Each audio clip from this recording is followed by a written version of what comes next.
There's been a lot of stuff that made me started to shape how I wanted to think about leadership. But honestly, it goes way back to my last year in university.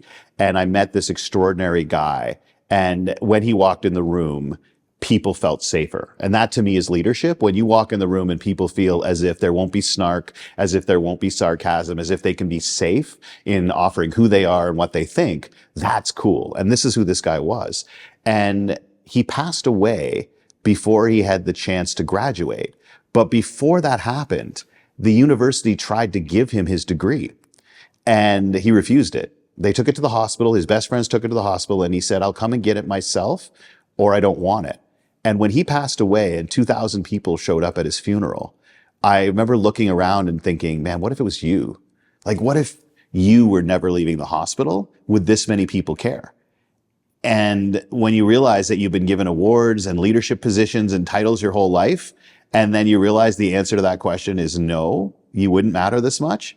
And it's because he planned every day to matter. He got up every day to try to make the lives of the people around him better. And I tried to live my life for people I hadn't met yet.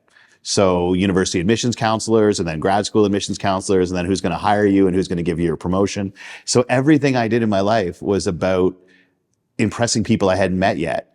And I watched the impact this young man's life had, as short as it was, to make people realize that when you have impact every day, that's when you matter and that's when you leave a legacy. And what I started to realize is that myself and so many other people are living their lives for people they haven't met yet. They're trying to accumulate and accomplish things now that will pay off in some sort of external validation later.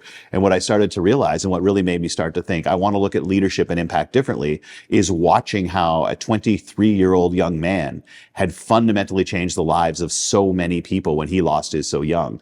And I said to myself, I don't want to spend my life living for people I haven't met yet. I want to live my life having a daily impact like that man did. And that's really what started the shift. So much has gone into it since, as I take a look at young people particularly, and I see powerlessness. When I take a look at other people who are impacted by economic uncertainty, political uncertainty, things like inflation and all of that, it's extraordinarily difficult sometimes to feel like you're in control.